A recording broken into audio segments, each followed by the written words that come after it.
Anoche, a las 20:15 horas de Uruguay, a 11 millones de kilómetros de la Tierra, se ejecutó una misión espacial de tintes hollywoodenses. Como en la película Armagedón, en la que Bruce Willis busca destruir un asteroide para que no impacte contra la Tierra, pero sin tanto show. Así se podría caracterizar a la misión DART, cuya nave despegó en noviembre desde California, Estados Unidos, con el objetivo de desviar a un asteroide llamado Dimorphos. Dimorphos no es una amenaza real para el planeta, pero la intención de este proyecto era practicar para estar preparados a efectos de ejecutar una operación de este tipo cuando sí sea necesario actuar ante una amenaza real. Así celebraron en la NASA el momento en el que el vehículo impactó contra el asteroide. And we have impact equality for humanity in the name of planetary defense. Fantastic.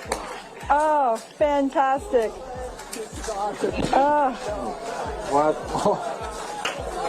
What a moment. Very few words can really capture this moment. This is beautiful to watch. Fue un éxito entonces la misión. ¿Qué información existe de lo que ocurrió anoche, además de lo que mostró la cámara hasta el instante del impacto? ¿Cómo continúa esta misión? Vamos a conversarlo con un uruguayo que es parte del equipo internacional de trabajo, Gonzalo Tancredi, astrónomo y docente. Profesor Tancredi, buen día, gracias por acompañarnos. Buen día a ustedes después de esta intensa jornada del día de ayer. ¿Sacudido, totalmente sacudido? Sí, exactamente. ¿Agotado? Esa celebración que hubo en el centro de operaciones de la misión también la tuvimos en el planetario, que estuvimos haciendo una actividad siguiendo de cerca la transmisión de NASA TV y bueno, comentando un poco justamente la participación que tuvimos en esta misión. Habíamos charlado ya hace algunas semanas, incluso acá en la mesa de científicos, con usted a propósito de estas tareas. ¿En qué consistían? ¿De qué manera participaba un uruguayo? ¿De qué manera participaban otros científicos a lo largo del mundo? Bueno, desde hace años se han creado grupos de trabajo, digamos hace 3-4 años, grupos de trabajo para tratar de estudiar las diferentes partes de la misión o los diferentes fenómenos que podrían llegar a ocurrir, como por ejemplo el impacto en sí, cómo iba a afectar al pequeño asteroide que usted mencionaba, que era Dimorphos, o también cómo se iba a producir una exección de material, qué es lo que íbamos a poder observar. Bueno, nosotros acá tenemos montado desde hace algún tiempo un laboratorio para el estudio de lo que llamamos medios granulares. Medios granulares son cualquier conjunto de partículas, pueden ser rocas, pero también pueden ser granos, y cómo se comportan en forma diferente a lo que es un objeto sólido o un objeto líquido. Y bueno, finalmente, si no se pudieron apreciar las imágenes, claramente Dimorphos es un medio granular, es un aglomerado de pequeñas rocas, y entonces ¿La tarea de ustedes entonces? La tarea fue justamente hacer experiencia de laboratorio para el estudio de medios granulares, para estudiar la propagación y hacer algunas predicciones sobre, por ejemplo, el brillo que iba a adquirir como producto del impacto, el tiempo que iba a demorarse en disiparse la nube, la formación de una cola de polvo. Bueno, ese tipo de tarea fue parte de lo que nosotros fuimos colaborando y contribuyendo en las diferentes reuniones que se hicieron de preparación de esta misión. ¿Qué tamaño tenía la nave que se lanzó desde la Tierra para que oficiara de proyectil? Se la ha comparado con un automóvil, ¿no? Una cosa así. Más chiquito, yo diría más como un frigobar o una pequeña heladera. Tenía unos 1,20 m, como un cubo de 1,20 m de helado. Bien. ¿Y a qué velocidad se movía? A una velocidad tremendamente rápida para nuestros estándares, era de 6 kilómetros por segundo, o sea, unos 22.000 kilómetros por hora. En el momento del impacto, la sonda tenía unos 550 kilogramos de masa. Bien.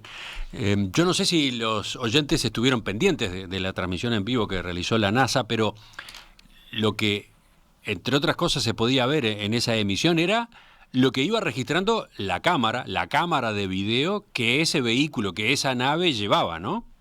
Exactamente, eso fue sin duda muy asombroso cómo se llegaron a tomar imágenes hasta prácticamente 2 o 3 segundos antes del impacto.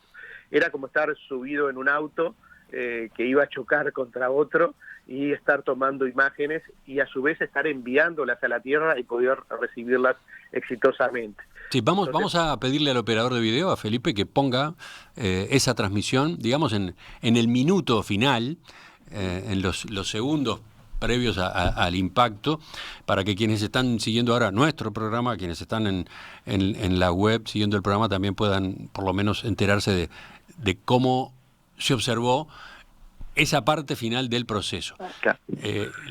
Lo que se ve es que el asteroide, que se va acercando, digamos, ¿no? Se ve al asteroide cada vez más cerca de esa nave que va a su encuentro. En primera instancia se ve que algo que, bueno, justamente se eligió ese objeto por estas características, que es un objeto binario, o sea, es un asteroide doble, son 2 asteroides, uno más grande que se llama Didymos y uno más pequeño que se llamaba Dimorphos. Dimorphos tenía unos 160 metros de diámetro, o tiene 160 metros de diámetro, Didymos es un poco más grande, de 780. Acá estamos en el momento en que ya se ve prácticamente el suelo, ¿no? Al borde del choque. ¿Qué es lo que mostraron esas imágenes? Claro, muy rápidas, ¿no? ¿Qué conclusiones sacaron ustedes de esas imágenes vienen en el primer plano final? Lo primero era la forma, una forma bastante, como digamos, de pelota de rugby que tenía Dimorphos, y lo segundo, creo que más relevante, era lo que comentaba recién, que no estamos hablando de una roca monolítica, de un gran pedrusco en el espacio, sino, como ustedes se pueden apreciar en esas imágenes, es un conjunto de pequeñas rocas. Es lo que llamamos un asteroide aglomerado o pila de escombros. Y entonces, las técnicas que podemos aplicar para el desvío de asteroides son diferentes en caso de que sea un asteroide monolítico, una gran roca, o que sea un objeto de estas características. O sea, eso es un poco el objetivo de esta misión de testeo, como tú decías, de demostración de lo que es el desvío de un asteroide, en caso de que en algún momento futuro se descubriera un objeto que pudiera así, ya en este caso, venir en directa colisión con la Tierra, cómo aplicar una técnica de desvío, esta como otras que se vienen manejando. ¿Qué resultado tuvo la misión de ayer? ¿Fue exitosa? Podría plantearse como pregunta para lo que viene, para los próximos minutos de la entrevista. ¿En qué sentido? Lo primero que mostraron esas imágenes, esa que ahora pusimos de nuevo en pantalla, fue la certeza de que el impacto se iba a producir. Pudo haberle errado, ¿verdad? Pudo haber habido algún inconveniente con los cálculos previos o algún percance de último momento que llevara a que la nave pasara de largo, ¿no? Sí, o sea, acá el primer desafío era justamente pegarles, impactar al objeto. Estamos hablando, yo decía, de la alta velocidad. Piensen ustedes, viajar a 22.000 kilómetros por hora y querer pegarle a algo que tiene tan solo 1,5 cuadras de tamaño, 160 metros de diámetro. Para eso es necesario que el sistema tuviera una cámara y a su vez un sistema de navegación autónomo.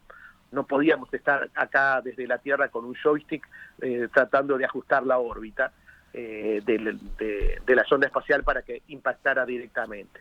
Entonces llegó un momento en el cual el sistema comenzó a funcionar en forma autónoma, tenía que identificar su objetivo, su blanco, e ir haciendo los ajustes, leves ajustes con los motores que lleva a bordo para poder orientarse e impactar lo más al centro posible.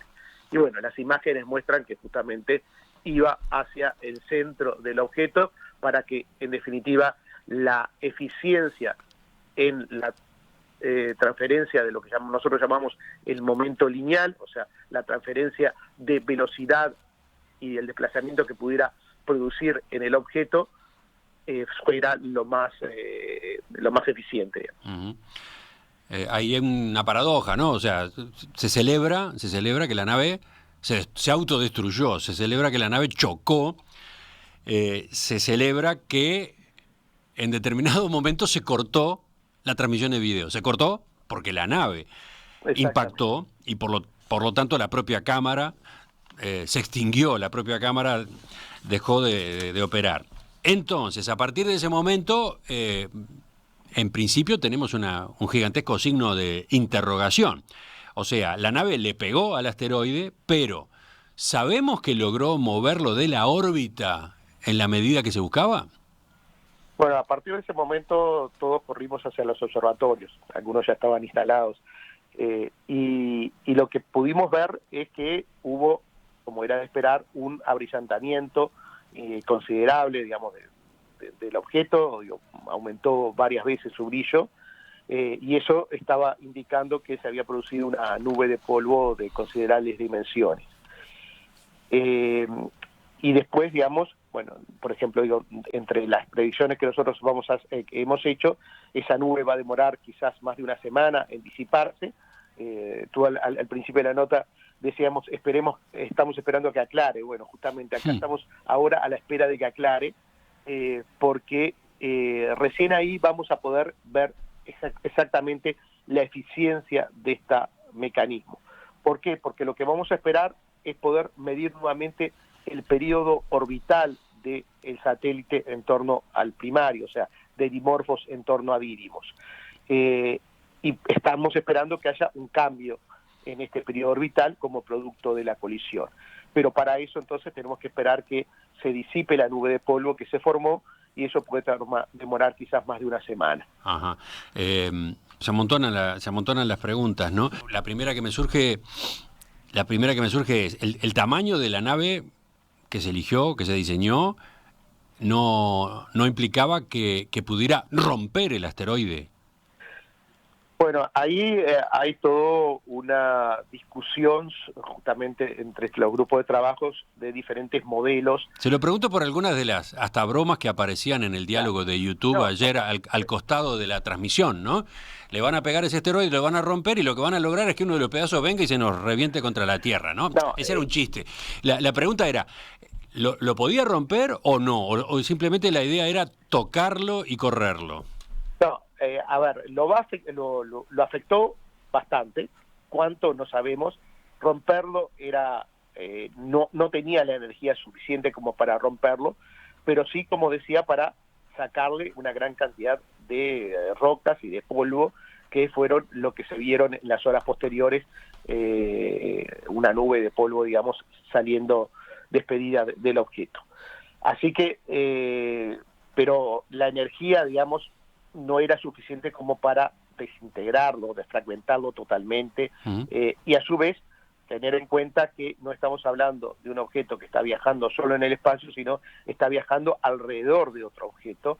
Entonces también hay que tomar en cuenta la acción gravitacional del objeto primario, que es Didymos. Así que no significaba ningún peligro para cambiarle la ruta y que pudiera venir en ruta hacia la Tierra. Eso estaba totalmente descartado. Pero como decía al principio, desconocemos exactamente cuánto puede haber afectado, y es uno de los objetivos ahora, con las observaciones que se pueden hacer, no con mucho detalle. Hay que señalar también que unos días antes la sonda espacial DART liberó un pequeño satélite, lo que llamamos un CubeSat, fabricado por la Agencia Espacial Italiana, que hizo una aproximación unos 3 minutos después del impacto y estuvo tomando imágenes. Esas imágenes recién van a empezar a llegar en un par de días, y ahí vamos a tener también una idea un poco más clara de cuánto llegó a afectar a Dimorphos, por lo menos en esos primeros minutos. No sabe la cantidad de preguntas que tengo acá de los oyentes. Una de ellas es si la nave llevaba dentro explosivos o si simplemente el impacto lo producía el choque, punto. No llevaba ningún tipo de explosivos. De hecho, la técnica se llama impactor cinético, porque justamente lo único que hacemos es entregar energía cinética, o sea, entregar masa y velocidad al blanco. Así que no llevaba ningún tipo de explosivos. Bien, entonces queda claro que ahora hay que esperar para conocer, más allá del éxito de haberle pegado al asteroide, cuánto se logró desplazarlo, cuánto se logró modificar su órbita y por lo tanto cuánto se logró en ese objetivo teórico de proteger a la Tierra. ¿Cuán eficiente es la técnica? Exacto. Eso es lo que ustedes van a poder comprobar. Entonces, ¿en cuánto tiempo? Porque faltan algunos días para empezar a recibir la primera información. ¿Cuándo estará la evaluación final de esta misión? Como decía, la primera interrogante es cuánto tiempo va a demorarse en disipar la nube de polvo. Y ahí también tenemos algo que son las predicciones diferentes. Alguna gente predijo que, bueno, capaz que en un par de días ya se puede observar. Nosotros pensamos que va a demorar más tiempo y por lo menos las indicaciones primarias nos plantean eso, de que la nube se está desplazando muy lentamente, por lo menos, digamos, hay una nube remanente que estaría desplazándose lentamente. Entonces quizás demoremos más de una semana en poder tener nuevamente a lo que nosotros llamamos el objeto pelado. O sea, ahí está. Pero mi pregunta era más general. ¿Cuándo termina esta misión? ¿Cuándo hay un informe? Claro. ¿Cuándo están las conclusiones ya terminales? Las primeras conclusiones se piensa que para fin de octubre, principio de noviembre, podrían estar. Ahí que se está trabajando para eso, porque ya ahí vamos a tener una nueva medida del periodo orbital y poder entonces saber cuánto. Pero obviamente hay una cantidad de estudios. En este momento, por ejemplo, hay una batería de telescopios a nivel mundial observándolo desde todas partes.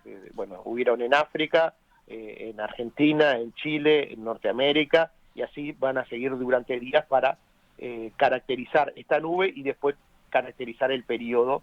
Así que por lo menos tenemos 2 o 3 semanas intensas de observación y luego la reducción de esos datos para poder, en definitiva, conocer esa cantidad de variación del periodo orbital. Bueno, ¿y después qué viene? ¿Y después de todo esto, cuál es el paso siguiente? Bueno, el paso siguiente, que en realidad, como yo te decía, no vamos a tener imágenes en detalle de este objeto hasta quizás del año 2026, cuando hay una nueva sonda, que es la sonda ERA de la Agencia Espacial Europea, vuelve a visitar este lugar, este sistema binario, y nos permita caracterizar un poco más en detalle al cráter que se formó, y saber un poco más la constitución física interna de este asteroide. Mi pregunta apuntaba a lo más macro todavía, ¿no? ¿Cómo sigue, digamos, todo este trabajo de defensa planetaria? Claro, a lo que yo iba es, nosotros lo que queremos es saber cómo responder ante diferentes situaciones. Entonces, para eso tenemos que conocer, en este caso, con más detalle, cuál fue nuestro blanco. Sabemos muy bien claramente el proyectil, que fue esta sonda espacial, con estas características, pero tener un poco más de información sobre las características del blanco. Por ejemplo, qué masa tiene. Entonces, con eso vamos a poder evaluar completamente la eficiencia de esta técnica, que es una de las que se ha venido manejando, y pensamos que puede ser, la más útil para asteroides de este tamaño, de unos cientos de metros de diámetro hasta quizás 1 kilómetro o un poco más. Esta es entonces, como decía, la primera de las técnicas que se ha puesto en consideración. Después tenemos que también, sabiendo las características, podemos evaluar otras técnicas, y eso es una tarea que venimos desarrollando ya desde hace varios años. Hay unas reuniones que se llaman Conferencia de Defensa Planetaria, que se realizan cada 2 años. La próxima se va a hacer en abril del próximo año en la sede de Naciones Unidas en Viena. Y ahí, bueno, se hacen, por ejemplo, ejercicios en los cuales se simula un evento de posible impacto y se analizan las diferentes alternativas. Paralelamente, lo otro que se viene trabajando es justamente en la búsqueda de este tipo de objetos y poder saber cuáles son los objetos que representan un peligro para la Tierra. Ese es el punto más inquietante de esta conversación, lo dejé para el final. Algo ya charlamos en aquella ocasión de la mesa de científicos, pero repasando, ¿hay en lista, hay en el horizonte algún asteroide por el que debamos preocuparnos? Podríamos decir que en las próximas décadas de los asteroides conocidos, ninguno tiene probabilidad de impacto considerable. Hay algunos que tienen, podríamos decir, una probabilidad no nula, pero muy baja, pero igual todavía nos falta descubrir una cierta cantidad. En particular, entre este tipo de objetos de algunos cientos de metros, tenemos descubierto menos del 50%, un 40% de los objetos que podrían llegar a impactar. Entonces, de los otros no sabemos. Y un objeto de estas características, de más de 100 metros de diámetro, por ejemplo, entre 100 y 500 metros de diámetro, podría causar una catástrofe a escala regional, no a escala planetaria, pero a escala de un pequeño país o de un estado en los Estados Unidos, y entonces, bueno, ahí todavía tenemos una cierta incertidumbre. Bueno, nos quedamos entonces ahí, nos quedamos con ese panorama. ¿Tranquilidad por cuántos años entonces? Bueno, a ver, podríamos decir que una extinción masiva, ¿ah?, del tipo de la que ocurrió cuando la extinción de los dinosaurios, con el conocimiento que tenemos ahora, no es factible en las próximas décadas o quizás hasta varios siglos. Pero no quita que podría haber un evento de menor característica que ya no afectaría al planeta en conjunto, sino a algo más regional. Gonzalo Tancredi, astrónomo, profesor en la Facultad de Ciencias de la Universidad de la República, integrante del equipo de esta misión DART. Gracias por la participación esta mañana en Perspectiva. Entonces, dentro de unos días charlamos de nuevo. Volvemos a ponernos en contacto para conocer lo que se haya podido avanzar en la investigación de los resultados del impacto. ¿De acuerdo? Bien, a las órdenes. Hasta pronto. Escucharon la mesa de científicos en la que tratamos estos asuntos. Fue la del mes de mayo pasado, 19 de mayo pasado. Por supuesto que en nuestro sitio web radiomundo.i la encuentran. De todos modos, hoy, cuando publiquemos la entrevista con Gonzalo Tancredi, también estará el link correspondiente a aquella otra discusión más general.